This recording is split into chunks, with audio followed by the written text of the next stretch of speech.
Hello and welcome to the Tabletop Games blog Digital Eyes episode. Being halfway up the mountain in bad weather, the time when we were still acclimatizing at base camp felt like an eternity ago. I knew that Squiggle was ahead of me and had erected their tent, but I had to save mine for near the top, where we needed the shelter more urgently. I could only imagine the relative comfort my fellow climber was in, while I was hunkered down behind a small collection of rocks to take the brunt of the storm. I kept thinking how dangerous it was, but also kept reminding myself of the ultimate goal, reaching the summit of K2. The game is relatively old now, but it's probably the most exciting and thematic game I've ever played. The concept is pretty simple. Try and get your two mountain climbers as high up K2 as possible without dying. K2 is the second highest mountain on Earth, also the game tells us, and also the second deadliest. So keeping your climbers alive plays a huge part in this game and is what makes it so engrossing for me. The higher your climbers get, the more points they're worth, and the player with the highest combined point score wins. It is fine and actually often desirable to bring at least one of your climbers back down from the summit. They won't lose the points they've gained when they descend, but they will have a much better chance of survival. What you don't want is for one or even both of your climbers to die, because then they lose all their points except one, meaning you're highly unlikely to win the game.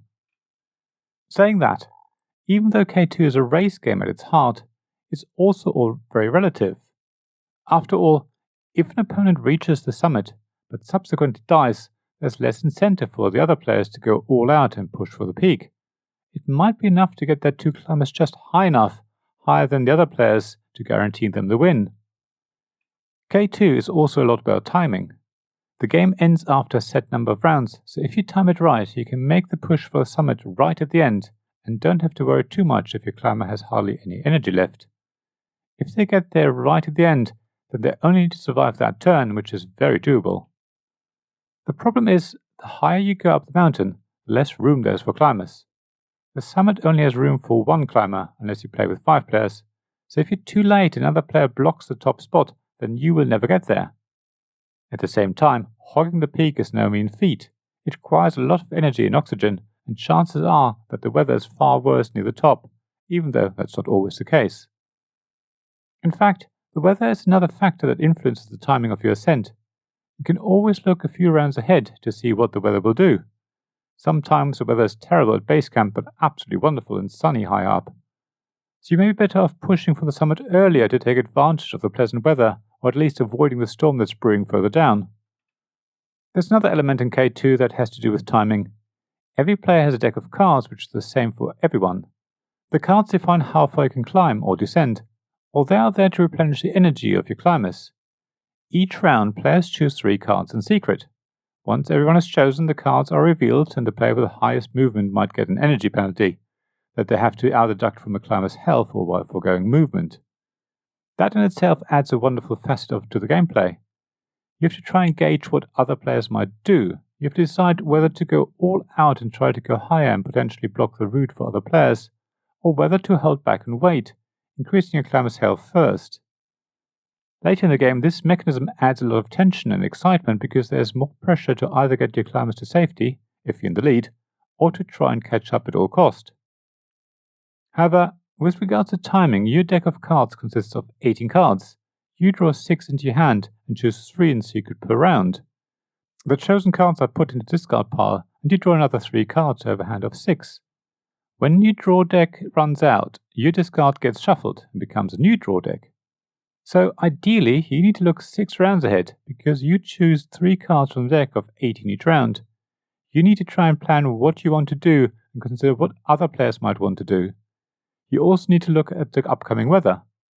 That's all fine to start with, but of course, as you have fewer and fewer cards in your draw deck, the situation will be different to what you had planned, and the cards you now need you have already played, or they're still in the draw deck and you just have bad luck and don't get them into your hand when you need them. Suddenly, all you can do is make the best out of a bad situation. At the same time, your climbers will lose energy, depending on how high up the mountain they are, if they're in a tent, as well as the weather, and maybe the penalty token you had to take. So you need to play cards to replenish that energy or move the climber down the mountain to regain some health.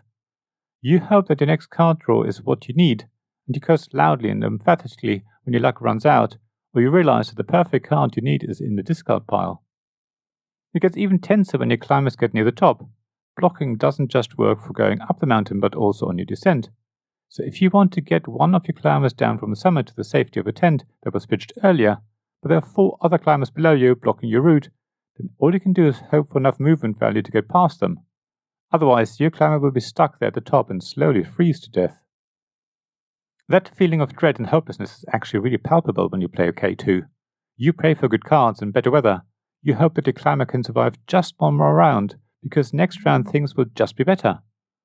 You really feel the cold, the wind, the tiredness, and the desperate situation, but eventually your hopes are brutally dashed, and the reality is that your climber didn't make it, and their score of 10 is reduced to a single point.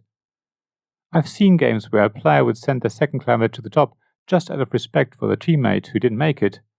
They knew they couldn't win the game now, but they made the ascent anyway, maybe secretly thinking that they could block other climbers and expose them to the same hopeless situation that their teammate had faced. So yes, there is actually a lot of planned action in K2, and players may intentionally block each other for their own benefit. The strong camaraderie in the game only extends between the 2 climbers that a player controls, not between climbers from different players. It's every team for themselves and help nobody else. Let me finish by saying that I've only ever played K2 online, so I can't comment on component quality or how it feels playing a physical copy. I do think though that the emotions that the game evokes come from the planned action, the card draws, and trying to time everything perfectly. I doubt that component quality will make a huge amount of difference to the excitement, despair, and other feelings you will experience when playing this amazing race game.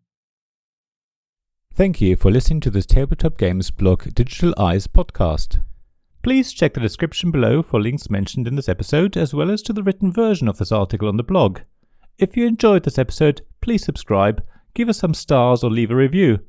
Please also tell your friends about me, and if you want to offer financial support, check out my Patreon and Ko-fi pages, links to which you'll find in the blog at tabletopgamesblog.com. So thank you again for listening, and I hope to see you again soon. This podcast was made possible by the generous help of my Patreon supporters. Royal Patrons Nicholas Higgins, Managing Director of Ludorati, and Sean Newman, the UK half of Gamelot. Magic Champion Zeb Hicks, Castle Guards David Miller and James Naylor, Dice Masters Alex Bardi, Paul Grogan and Robin Kay, and Shining Lights Gavin Jones, Sarah Reed, Richard Simpson and Tim Vernick.